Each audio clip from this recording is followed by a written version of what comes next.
প্রাথমিক শিক্ষকদের বেতন এক ধাপ বাড়ানোর উদ্যোগ। এই উদ্যোগটি নিয়েছে প্রাথমিক ও গণশিক্ষা মন্ত্রণালয়।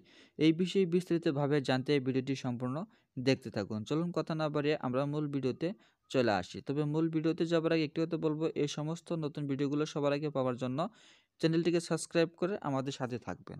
আর ভিডিওতে লাইক দিয়ে ভিডিওটি সম্পূর্ণ দেখতে থাকুন। যে প্রাথমিক শিক্ষকদের যে বেতন বাড়ানোর উদ্যোগটি নিয়েছে, কোন স্তরের শিক্ষকদের এই বেতনটি বাড়ানো হবে বা বাড়ানোর পর তাদের কোন গ্রেডে বেতন দেওয়া হবে।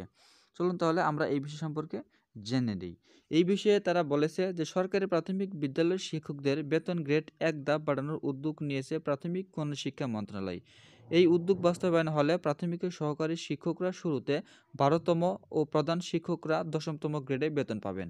প্রাথমিক ও গণশিক্ষা মন্ত্রণালয়ের সূত্র মতে ব্র্যাক বিশ্ববিদ্যালয়ের অধ্যাপক মঞ্জুর আহমদের নেতৃত্বাধীন প্রাথমিক ও উপানুষ্ঠানিক শিক্ষার মানোন্নয়নে গঠিত পরামর্শ কমিটির সুপারিশ এবং আদালতের রায়ের আলোকে এই উদ্যোগটি নেওয়া হয়েছে। এই বিষয়ে পদক্ষেপ নিতে প্রাথমিক শিক্ষা অধিদপ্তরের জনবল কাঠামোতে সরকারি প্রাথমিক বিদ্যালয়ের প্রধান শিক্ষক ও সহকারী শিক্ষকদের সুপারিশ করা উন্নতি গ্রেডে অন্তর্ভুক্ত করার জন্য বেতন স্কেল উন্নীতকরণের চেকলিস্ট অনুযায়ী প্রস্তাব দিতে অধিদপ্তরকে নির্দেশ দিয়েছে মন্ত্রণালয়। সম্প্রতি অধিদপ্তরকে এই চিঠি দিয়েছে মন্ত্রণালয়। এই বিষয়ে আরও জানা গেছে যে পরামর্শ কমিটি প্রাথমিক শিক্ষা মান উন্নয়নের শতাধিক সুপারিশ করে গত ফেব্রুয়ারি মাসে সরকারের কাছে প্রতিবেদন জমা দেয়।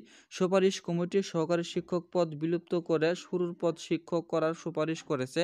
এক্ষেত্রে শিক্ষক হিসেবে শুরুতে বেতন গ্রেড হবে ১২তম বা তাদের বেতন হবে ১১,৩০০ টাকা। এর সঙ্গে অন্যান্য সুযোগ সুবিধা যোগ করা হবে। এরপর ২ বছর পর চাকরির স্থায়ীকরণ ও আরও ২ বছর পর তারা সিনিয়র শিক্ষক হবেন। তখন তাদের বেতন গ্রেড হবে ১১তম। এছাড়া পরামর্শ কমিটির প্রধান শিক্ষকের বেতন গ্রেড ১০ম করার সুপারিশ করা হয়েছে। এরই মধ্যে উচ্চ আদালতের রায়ে প্রধান শিক্ষকের বেতন গ্রেড ১০ম করতে বলা হয়েছে। এখন পরামর্শ কমিটির সুপারিশ ও আদালতের রায় বাস্তবায়নের উদ্যোগ নিয়েছে প্রাথমিক গণশিক্ষা মন্ত্রণালয়। প্রাথমিক ও গণশিক্ষা মন্ত্রণালয়ের কর্মকর্তা জানান যে নিয়ম অনুযায়ী প্রাথমিক শিক্ষা অধিদপ্তর থেকে প্রস্তাব পাঠাতে হবে। এরপর বিষয়ে পরবর্তী পদক্ষেপ নেওয়ার জন্য জনপ্রশাসন মন্ত্রণালয়ে পাঠানো হবে। প্রাথমিক শিক্ষা অধিদপ্তরের তথ্য মতে বর্তমানে দেশে ৬৫,০০০-এর বেশি সরকারি শিক্ষা প্রতিষ্ঠান বা প্রাথমিক বিদ্যালয় রয়েছে, যা ৪ লাখের মতো শিক্ষক রয়েছে। তাদের মধ্যে প্রধান শিক্ষকের বর্তমান স্কেল বা বেতন গ্রেড হচ্ছে ১১তম আর সহকারী শিক্ষকদের বেতন গ্রেড হচ্ছে ১৩তম।